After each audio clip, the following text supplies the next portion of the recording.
Hola a todos, docentes, futuros docentes y tú que nos estás escuchando. Si eres una persona que se está preparando para la política, trabajas con un grupo de estudiantes, jalas gente en los mercados, eres cobrador de combi, entre otros similares, quédate, este es un podcast hecho para ti. Somos un grupo de profesionales especializados en el uso de técnicas para la impostación de la voz, y a continuación hablaremos un poco de ello. ¿Sabías que la respiración no solo sirve para vivir, sino también es fundamental para poder hablar, articular y proyectar nuestra voz de la mejor manera? ¿Has notado también que cuando hablas por horas, sientes que al finalizar te quedaste disfónico, sientes que ya no puedes más, quieres tirar la toalla y piensas que mejor te dedicas a otra cosa? Tranquilo, aquí te daremos algunas técnicas para mejorar ello. Bien, los docentes muy a menudo sufrimos de estos problemas y a pesar de que existen diversos factores como el ambiente ruidoso, el clima, la cantidad excesiva de alumnos, los mismos alumnos, el factor más importante es que no usamos correctamente nuestra voz y más aún, no respiramos correctamente. Para evitar estos problemas, nosotros debemos manejar correctamente la respiración. Y empezamos. ¿Sabías que nuestro aparato fonador está compuesto por los órganos de la respiración? Y a su vez que éste está compuesto por los pulmones, tráquea y nariz.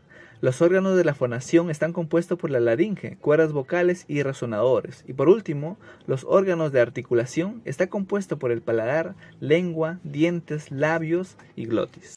Para proyectar mejor nuestra voz, debemos inspirar profundamente y sentir que nuestro diafragma ubicado debajo de nuestra caja torácica se ensanche, y este impulsa que el aire se proyecte mejor pasando por los pulmones para luego llegar a la laringe.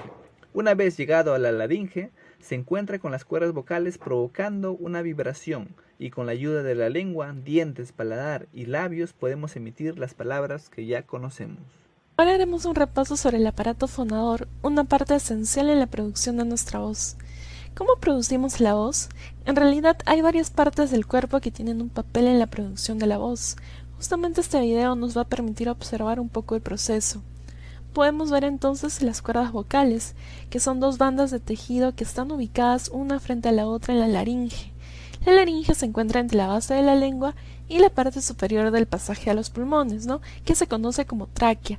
Cuando estamos hablando, las cuerdas vocales están abiertas. ¿Para qué? Para que podamos respirar. La voz se genera por el flujo de aire de los pulmones. Cuando llega el momento en que tenemos que hablar, la presión debajo de la laringe aumenta hasta que las cuerdas vocales se abren. Primero se separan las cuerdas vocales en la parte inferior y luego en la parte superior, y el aire pasa a través de esta abertura muy estrecha. En clase realizamos también un papelógrafo del aparato fonador, como podemos apreciar en la imagen. También discutimos la importancia de cuidar la voz, especialmente en la docencia, y escuchamos experiencias sobre el impacto de una buena proyección vocal en el aula. La voz se genera a partir del aire que expulsamos desde los pulmones, modulada por la vibración de las cuerdas vocales y la articulación en la cavidad oral. Los fenómenos de la fonación incluyen la resonancia, la articulación y la modulación que determinan la calidad de la voz. Los sonidos también se pueden clasificar en vocálicos y consonánticos según su modo y punto de articulación en el aparato fonador. En clase presentamos un tríptico individual donde clasificamos los sonidos del habla en consonánticos y vocálicos, como podemos apreciarlo en las imágenes a continuación. También estudiamos los trastornos de la voz como la disfonía, la dislalia y la disfemia. La disfonía es la pérdida parcial o total de la voz por un mal uso o por patologías. La dislalia es la dificultad en la articulación de ciertos sonidos y la disfemia es el problema en la fluidez del habla como el tartamudeo. En clase practicamos algunos trabalenguas y realizamos un papelógrafo con las enfermedades de la voz, como podemos apreciarlo en la imagen.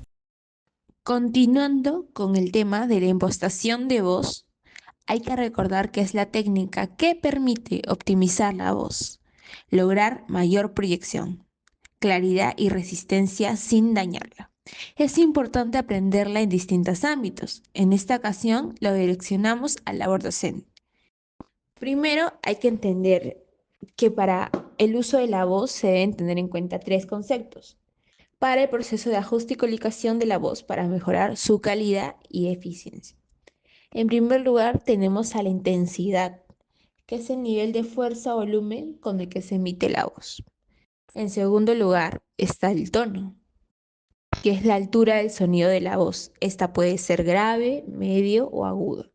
Y por último, el timbre, que es la característica única de cada voz, lo que la hace reconocible. Algunos ejercicios de impostación pueden ser la respiración diafragmática, la articulación para mejorar la emisión vocal, entre otros. Para tener en cuenta estos ejercicios hay que saber qué es la técnica vocal, pues es la práctica de respiración, resonancia y articulación para una voz más clara y potente. ¿Y qué vendría a ser la proyección de voz?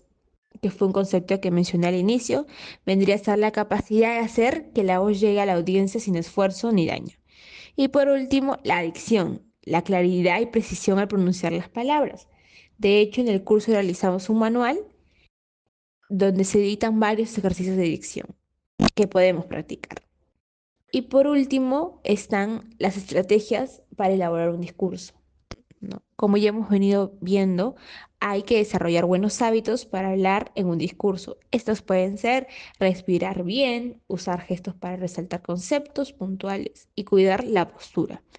Claro, aparte de un uso de higiene bucal, ¿no? Es importante mantenerse hidratado. ¿Qué ejercicios podemos hacer para mejorar el discurso? Una lectura en voz alta con énfasis, trabalenguas para mejorar la dicción y, vuelvo a repetir, respiración diafragmática para el control de aire. Y así llegamos al final de este episodio, donde exploramos un tema crucial para los docentes, la perturbación de la voz. Hemos hablado de la disfonía, esa fatiga vocal que afecta a tantos educadores, de la dislalia y su impacto en la dicción, y de la disfemia, que puede generar dificultades en la comunicación dentro del aula. Pero también hemos descubierto que la voz no solo es una herramienta pedagógica, sino una aliada en nuestro bienestar.